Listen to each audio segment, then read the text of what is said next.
Dari Jepara kita geser ke Medan. Pemirsa, Polsek Medan Labuhan berhasil mengamankan 7 pelaku pembunuhan seorang pemuda saat tawuran di kawasan Tanjung Mulia, Medan Deli, Kota Medan, Sumatera Utara.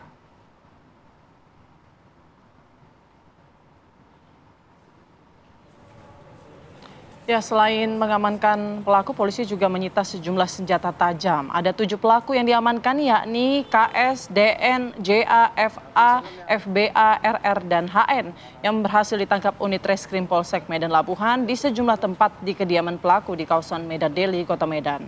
7 pelaku terdiri dari 2 orang dewasa dan 5 masih di bawah umur. Mereka tak berkutik saat diamankan petugas. Pelaku membunuh korban bernama Fajar Marlaba pada Jumat tanggal 2 Mei 2025 pada dini hari. Selain mengamankan 7 korban, petugas menyita barang bukti berupa baju korban, handphone, sejumlah senjata tajam yang digunakan pelaku untuk menghantam bagian belakang kepala korban. Dan untuk mempertanggungjawabkan perbuatannya, ketujuh pelaku terancam hukuman 10 tahun penjara dan petugas masih mengejar 3 orang pelaku sebagai pimpinan aksi dan otak pelaku.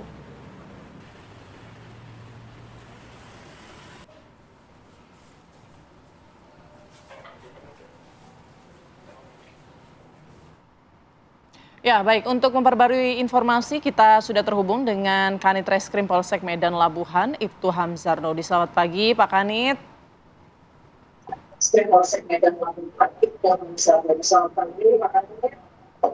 Baik, Pak Kanit, bagaimana perkembangan kasus ini, Pak? 3 orang yang saat ini masih dalam pengejaran juga, apakah sudah dikantongi identitasnya, lokasinya, bagaimana, Pak? Dalam pengejaran juga lokasinya bagaimana? Baik, untuk 3 identitas kita udah mendapatkan, sudah kita temukan. Untuk tahap pertama itu kita sudah melakukan penggerebekan di rumah 3 pelaku. Namun mungkin informasinya lebih dahulu diketahui oleh pelaku sehingga pada saat penggerebekan kami tidak berhasil. Oke, informasinya sempat bocor begitu ya Pak, lalu kemudian 3 pelaku lainnya ini masih kabur begitu. Tapi kronologi atau motif terjadinya penganiayaan hingga akhirnya pembunuhan ini seperti apa Pak?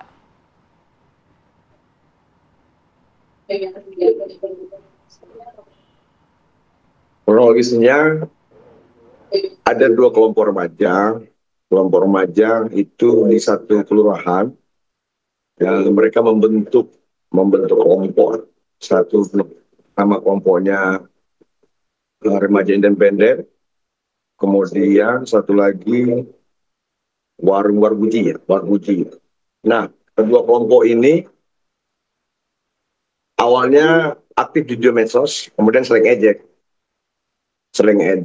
Nah akhirnya membuat kesepakatan untuk tawuran gitu.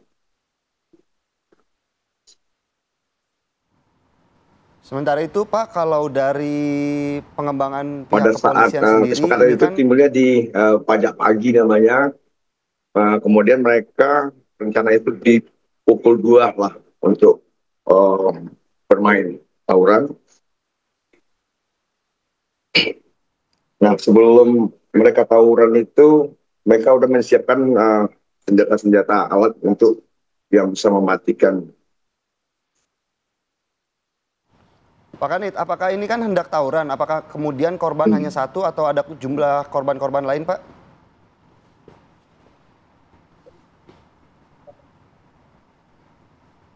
Korbannya masih 1, karena dari tempat persiapan mereka mau tawuran ke tempat TKP yang direncanakan itu tidak bertemu. Nah korban ini menjelang ke TKP yang direncanakan itu bertemu dengan kelompok lawannya. Nah sehingga dalam perjalanan itulah langsung ditebas oleh salah satu pelaku dari 7 orang itu. Yang sendiri, 4, ini semua 2 berusia kendaraan berapa sepeda motor rata-rata? ini sempat turun melakukan perlawanan, tapi kalah kekuatan sehingga melarikan diri gitu. Baik, Pak Kanit, dari 7 pelaku ini rata-rata mereka berusia berapa, Pak? Apakah ada pelaku yang di bawah umur atau sudah di atas usia 17 tahun semua?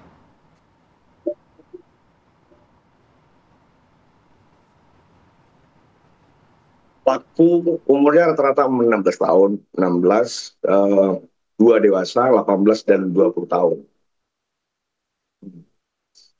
Baik, lalu 3 orang yang saat ini dalam pengejaran itu apakah juga usia di bawah umur atau bagaimana Pak infonya? Tapi dalam pengejaran juga manusia atau bagaimana?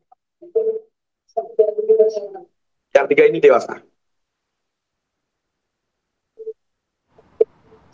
Ya, Oke, dewasa. baik, banyak. Baik, terima kasih banyak informasinya. Kanit Reskrim Polsek Medan Labuhan, Ibtu Hamzar Nodi sudah bergabung bersama kami di Apa Kabar Indonesia Pagi. Selamat pagi, selamat beraktivitas kembali Ya. Pak Kanit. Terima kasih Pak Kanit. Dan pemirsa, di segmen selanjutnya kami punya pembahasan menarik ya Putri dan pemirsa. Ini program Gubernur Jawa Barat Deddy Mulyadi untuk menjadikan vasektomi sebagai syarat utama penerima bantuan sosial menuai kontroversi. Kemarin barak militer, sekarang vasektomi. Jadi kita akan bahas di Dialog Apa Kabar Indonesia Pagi di segmen selanjutnya. Sesaat lagi.